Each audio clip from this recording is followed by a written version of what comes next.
आयशा एक खूबसूरत और अक्लमंद लड़की थी जिसने छोटी उम्र में ही कुरान हिफ्ज कर लिया था।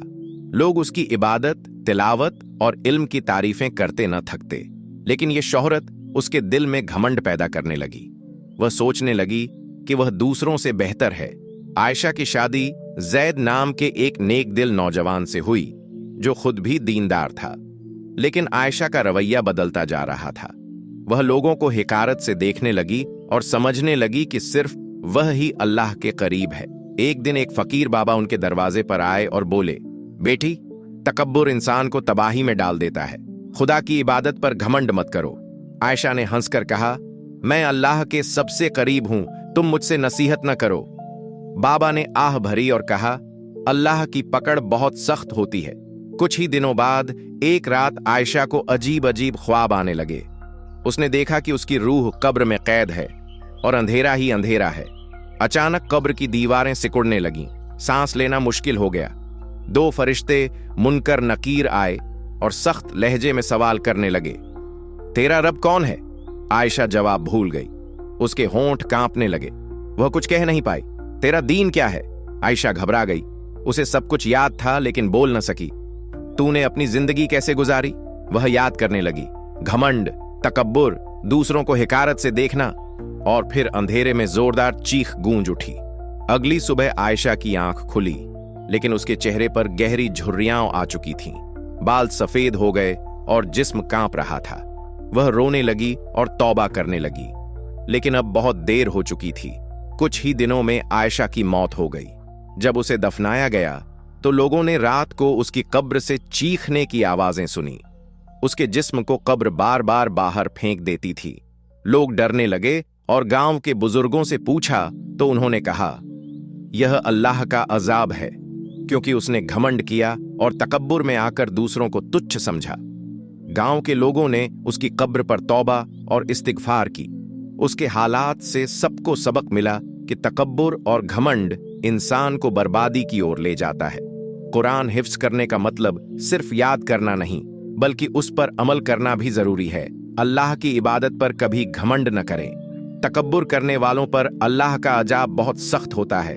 अल्लाह हम सबको तकब्बुर से बचाए और हकीकी दीन पर चलने की तौफीक दे। आमीन। जब आयशा को दफनाया गया तो पहले तो सब कुछ ठीक था, लेकिन तीसरी रात अचानक गांव के कुछ लोगों ने उसकी कब्र से अजीब अजीब आवाजें सुनी। पहले हल्की सिसकियां थीं, फिर धीरे धीरे वह चीखों में बदल गई। रात के अंधेरे में कुछ बहादुर लोगों ने कब्रिस्तान जाकर देखा तो पाया कि आयशा की कब्र हिल रही थी। डर के मारे किसी की हिम्मत नहीं हो रही थी कि पास जाए। अचानक जमीन फटी और कब्र से धुआं निकलने लगा।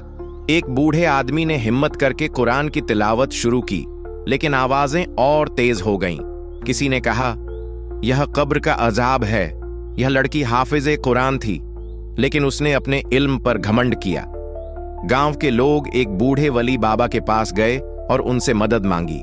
बाबा ने सबको मस्जिद में बुलाया और कहा, यह इबरत की निशानी है।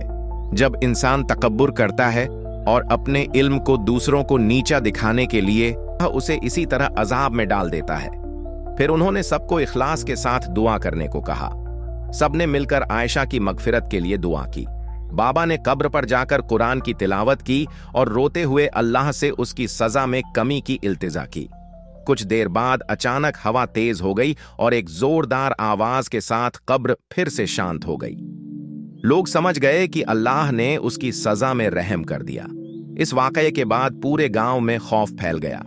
लोग रोने लगे, अपने गुनाहों की माफी मांगने लगे। मस्जिदें भर गईं। लोग तकब्बुर और घमंड छोड़कर विनम्र बन गए।